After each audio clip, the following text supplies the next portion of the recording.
Hey everyone, it's Evan from the Trade Risk Wednesday, February 11th with a market recap video. Before we get into things, you can see bottom left, I'm now hosting videos on YouTube. So if you can subscribe to my YouTube channel, if you do like these videos, if you want to see more of them, I'm trying to put out more video content over the next couple weeks. If you guys are interested, if you want to hear more trade ideas, more videos like this, definitely subscribe and let me know if these are helpful for you. So jumping into some analysis here, we'll start with a SPY, and you know, it feels like a broken record this whole year. Even at the end of last year, we've been talking about this range and how important 199 was on the downside, 206, and to a slightly lesser extent 208 on the upside. We're above 206, and you know, the market doesn't seem to be, you know, igniting, breaking out furiously after we've, you know, sort of cleared this 206 level, but it is above it, and I think that's very important. We do have overhead supply here still about 208. You know, there's still definitely a good amount of volume traded in this area, right in the slot here at the end of December. But I think, you know, clearing this immediate supply from this year above 206 is very critical, and I'm very constructive on the market so long as we can hold above 206. So basically, the lows of today, when we had that violent kind of push down in the afternoon session, we held right where we needed to. So for me, things look good. I do have some longs on. I've had some longs on for a while, but continue to have some longs on. I'd want to be long this market as long as we can stay above there. And things look pretty good. Again, 208 on the upside is definitely the next sort of final nail that the bulls have to kind of put in here. And again, of course, all this could, you know, be some type of fake out again. So this pattern could morph into something else. Keep that in mind. But for now, it's, you know, the bulls are getting it done. Let's look at the Qs. The Qs, even more impressive. You know, it's sort of already cleared. You know, it's the pattern a little different here, but you know, 105 on the upside now is very critical for the Qs. I think that's a very important level for it to get above it. You can see it tested it pretty much exactly today and faded a little bit, but the Qs, again, very constructive action here. Still in a holding pattern when you look at this, but it's trying to push out of it. Look at the IWM. 119 is really what I care about here. I think that again is where a lot of the immediate supply has been traded. So I think staying above 119, and you can see we've tried to, you know, we've tried to sell off intraday here yesterday and today, and the bulls have kind of driven us up.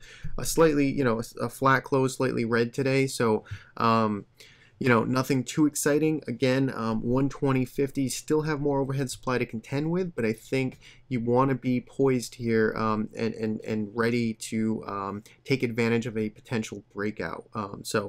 Let's look at some other markets. TLT has had a pullback now. It's been a real strong market for this year, for the end of last year. So you know, it's finally had a little bit of a pullback. It stabilized today. Perhaps, you know, the dip buyers are starting to just jump in here a little bit at this level. So keep it on watch. You know, for pullback entry, you probably have something to work with there.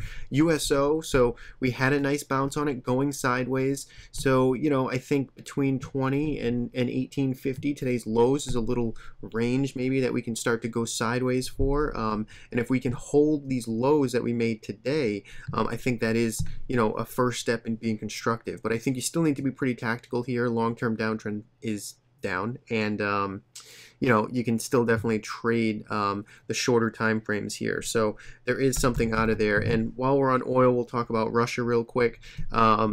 This one, you know, again, 1630, I was talking about this for a little while.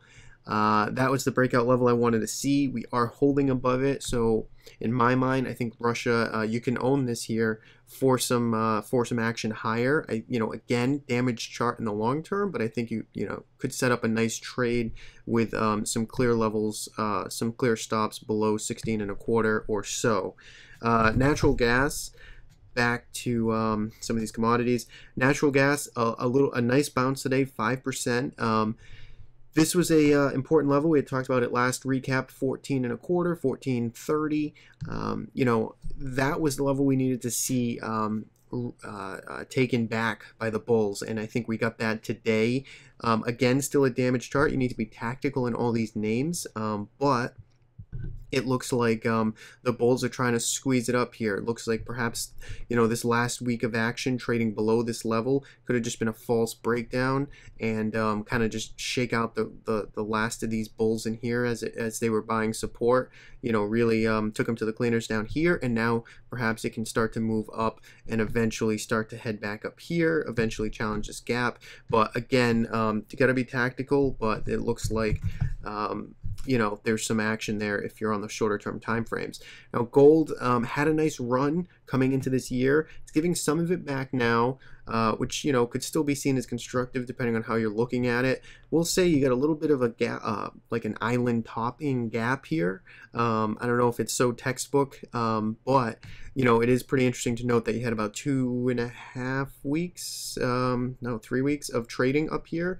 You gapped above it back on January the 15th, and then we gapped below that same level today, and then we continued to hold lower. So this type of action, is a little bit scary to fight when you have a controlling gap like this. So keep that in mind. But again, gold looks to be still carving out perhaps a long-term or intermediate term bottoming pattern, and as such these things are usually take some time, and they're pretty ugly back and forth action. So might be something there if you're looking to get involved in gold. Silver, pretty similar action, had a nice strong bounce, and now it's fading a little bit. So for the dip buyers, for anybody that thinks these metals are in the process of bottoming, and you're looking to wait for that pullback, perhaps you can start to look at this. Not my cup of tea, but it might be something to keep on the radar. Now, we had a couple we had a couple of sectors today that held up pretty well and that kind of led us higher. The staples were one of them. Technology, I know, was another one that was pretty strong today. And then on the other side, you had utilities, which have continued to drag on this market. And today, with over 2% to the downside, looks pretty vulnerable here. It's back to the lows from this week, really, and it looks like there's some rotation going on, so keep that in mind. Now let's look at some stocks. Apple has been a beast. Cleared this rectangle of resistance. I talked about this in my Sunday recap blog post this past Sunday. Above 120 would look good for a trade. I tried to get involved on this open yesterday, and it just ran too fast, and I never got it. So Apple went ahead without me, but Apple looks good. Definitely extremely tough to chase it here, but a flat market with an up 2.3% Apple is pretty good. So the way it looks, I mean, hell, it looks like it's still pretty pent up. So keep an eye on Apple. Definitely tough to chase, but looks good. Google, talked about this one. I really like Google, the way it started to shape up. I think if you're looking at the GOOG, G-O-O-G, I was really looking at this 533 to 535 area to get above, and it's still working kind of in this loosely. But again, I think we talked about this in the last video, getting above this immediate supply over here, going back all the way to May. This had a pretty good hold on price right around 533. So I think if it can continue to hold above 530, let's call it, it looks like it could trade back into this, granted larger, most sloppy range that it's been in for a year plus, but nonetheless it does look fairly constructive there. Facebook, looked very vulnerable the past week or two, testing this repeatedly, $74 level, but the buyers yet again have stepped up. I mean, this is a very long, kind of wide range, and they're getting it done. So buyers supported this level again in Facebook, and it broke above some pretty critical resistance, $76. It's tough to call it, it's a really good point of control the way I look at it, just where it is in this range. And I think as it gets above into the top half of this range, I consider that pretty important. So it did some pretty good work today, up almost 2% on the day. So perhaps Facebook wants to run to the top of this range and test that in the next week or two. So keep that one on watch. Twitter, We talked about this, had a nice gap up.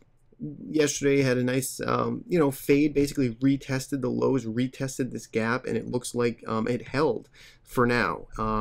A nice one bar reversal today, took out yesterday's highs, which was the opening print. So look for Twitter, look for some continuation perhaps. Definitely still could use some more time, but it looks like the gap is being defended so far.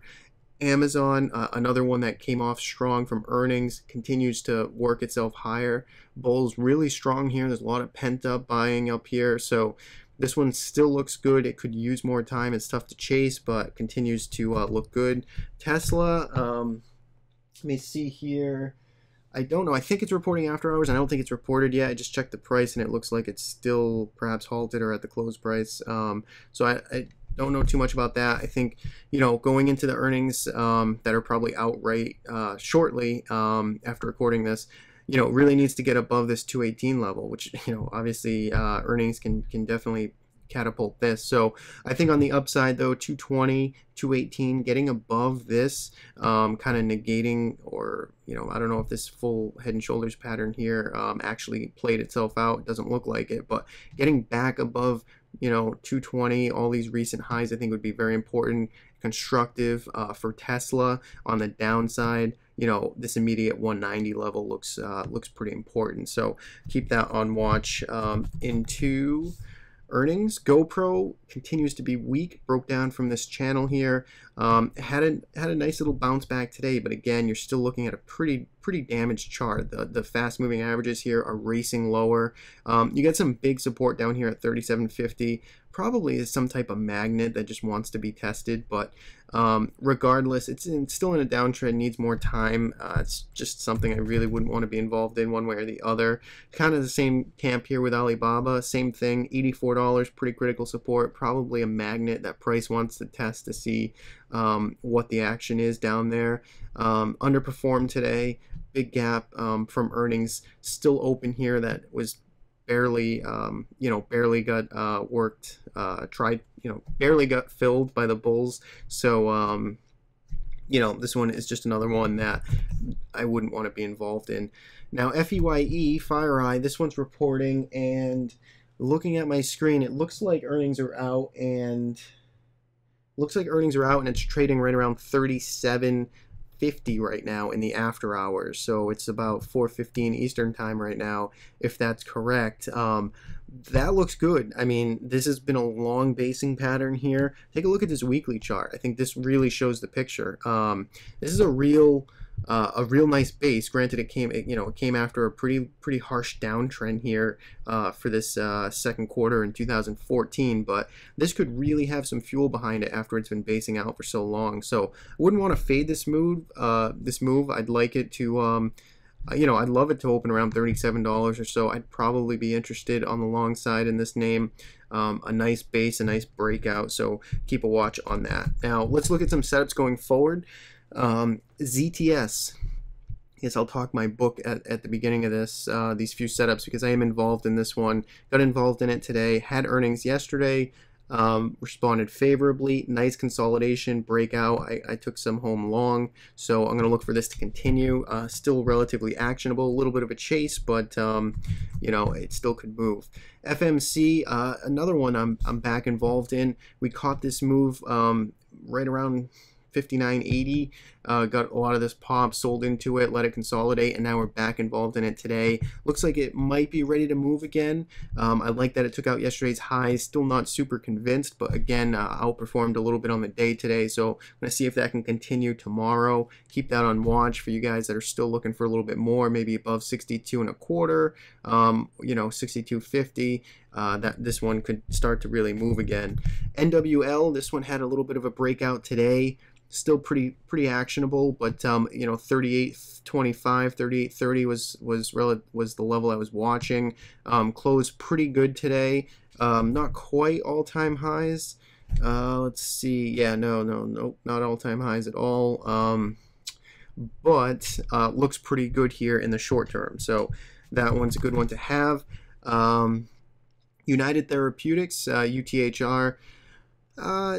It's it made a run for these highs today above 148.50. It got faded, closed just slightly green. So keep this one on watch. I think you know, maybe another run at these highs above 148, get back above these highs or so. This one could move again. It had a nice base that it put in here for several months. Nice impulse leg higher, orderly pullback, and now it's trying to push again. So very, very beautifully executed technically. So keep this one on watch.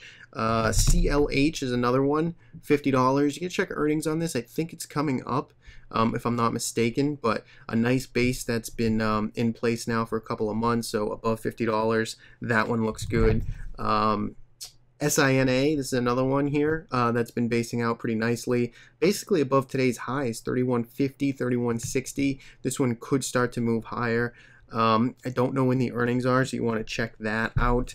And one more short setup, or potential long setup, depending on how you're looking at it. But I think below 24.90, you could get a pretty good sell volume swoosh lower. Otherwise, you know, if it can continue to work higher, I think, you know, there's a lot of supply up here. I mean, above 26, really. I mean, of course, above today's highs, you're going to get a little bit of momentum in the name, but, you know, above 26 and then really, you know, above 27.50. So still need some time there. But on the downside, I think it's pretty actionable if you could get, you know, if you could get a short below these, the lows from today. So that's all I have for today. Thanks for watching. Good luck out there. Again, you know, I am currently respecting this breakout here, even though it is sort of in slow motion right now. But until I get a reason not to, until we take out a previous day's lows, until we break this 206 support, I'm going to continue to remain pretty constructive. And again, if you like the videos, please do subscribe. Keep you up to date with all the latest. So thanks for watching. Catch you next time.